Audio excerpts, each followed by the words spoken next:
Mga kababayan, aking taus-pusong pasasalamat sa lahat ng mga Pilipino na sumusuporta at nagmamahal kay dating Pangulong Rodrigo Duterte. Sa mga kababayan natin sa Pilipinas, the Netherlands at iba't ibang panig ng mundo, napakalaking bagay para kay Pangulong Duterte ang pagtitipon ninyo para sa kanyang pag-uwi at kaarawan. Maraming salamat at napapagaan nito ang mga hamon na hinaharap niya ngayon. Alam din ni Pangulong Duterte na haharapin niya ang ICC na kasama ang lahat ng mga Pilipino sa iba't ibang panig ng mundo, lalo na ang mga kababayan natin sa Pilipinas.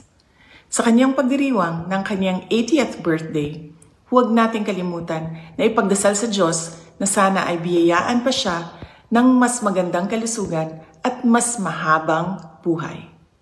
Hilingin din natin sa Diyos na sana ay makauwi na agad si Pangulong Duterte sa Pilipinas.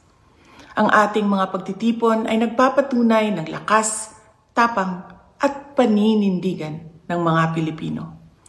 Sana ay magpatuloy din ang inyong suporta at pagmamahal sa ating dating Pangulo hanggang sa darating na halalan ng ating mga senador.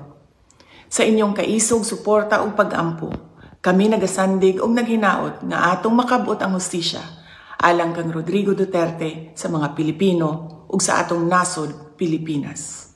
Syukran.